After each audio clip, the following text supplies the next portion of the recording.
I've always believed that whenever you're given new information and had new evidence presented to you, you could change an opinion you once held. And that's kind of what growing up is. We believed a certain thing growing up, and as time went on and the more we started learning, our opinions started changing. And that's okay. It's okay to change an opinion you once held. I had to do that long ago whenever I went from high school to college. Back then, I believed I was a Democrat. I held almost every value that Democrats held. And it wasn't until years later when I started challenging those opinions, challenging those ideas, and learning for myself that I went on the opposite end of the political spectrum, which is okay. Because I'm never going to say anything on this podcast and it be set in stone. I'm always going to have a difference of opinion. Now, when we transitioned from K&J podcast to Coffee Time podcast, one of our very first stories that we covered was the death of George Floyd. Now, in that podcast, myself as well as my co-host Captions gave our opinions on what happened. We talked a little bit about what this meant. We talked about what our feelings on the subject, and we just went from there.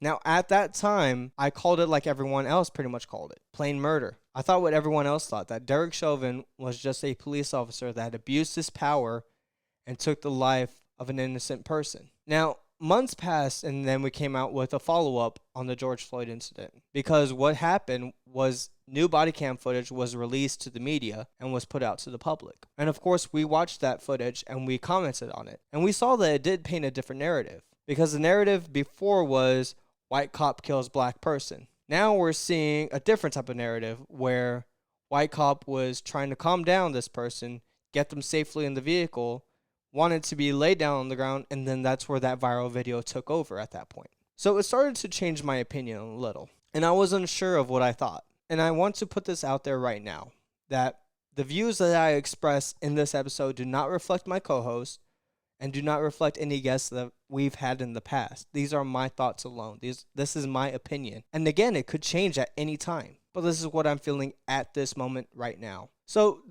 the Derek Chauvin case, of course, started taking place March 29th and is still continuing on by the time this podcast comes out. And still, new evidence is being presented that we didn't know about before and is still changing the narrative that we've been painted. Now, I'm not going to give my opinion on whether he is guilty or not. That is not my place. I have to trust in our justice system and the jurors that were put into place and hope that they are fair and impartial, because that's the only way you can find justice. Whether or not he's guilty or innocent is not up to us. It's up to them. It's up to a jury of his peers. And we can't get in the way of that. But the thing is, that's not what a lot of people want. They don't want the fair trial. They just want to see this man's name dragged through the mud and for him to face the consequences, regardless of if he's innocent or not. Now, already, before the trial even began, extremist organizations are calling for violence if he is found innocent.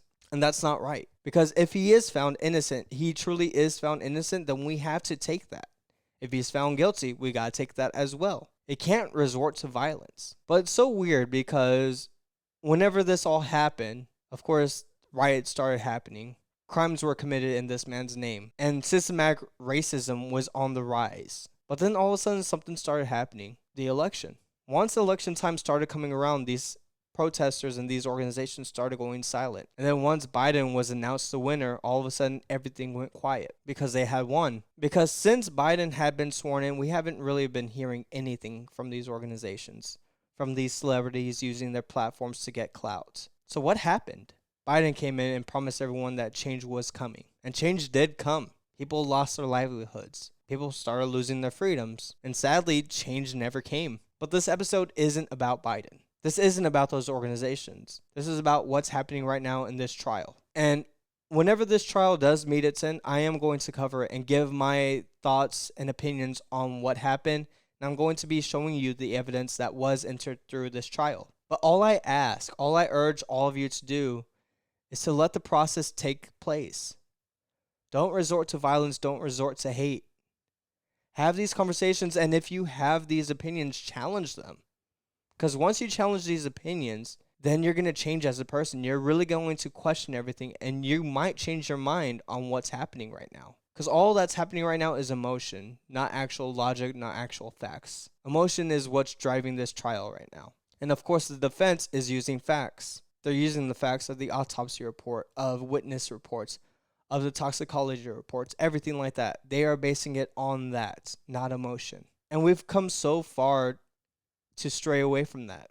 And we talked about this in the previous podcast whenever we covered the George Floyd incident, that this case was going to determine whether due process was still going to happen or not. Where innocent until proven guilty still mattered, or it's just going to go out the window. And it worries me because, again, I'm afraid of the ramifications if he is found innocent. And that's kind of sad to say. And if he is proven guilty, then by all means, lock him up. By the jury of his peers, they found him guilty. The evidence supports that he is guilty, then fine, lock him up. But at the same time, I want to hear the whole story, not just one part. And that's all we've been hearing since 2020 is one side of it. We haven't heard his side. We haven't heard their side. It's just been a one-track narrative, and now we're getting the opposing side of it. And we need to listen to it. Regardless if we agree with it or not, we need to listen to it and take it into account. By the way, I want to get y'all's thoughts and feelings below.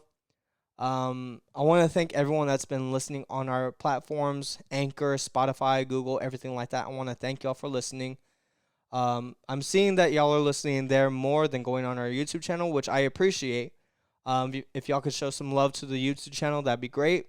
Give us a subscribe, like, comment down below your thoughts on this, whether you agree with me or not. I want to keep these conversations going. That is the main point of this channel, is to have a difference of opinion and challenge them, have these conversations, and just stick with us. I'm going to be covering this next week. Hopefully, we'll know a decision by then. If not, we're going to just keep going into it. But other than that, I will see y'all in the next one.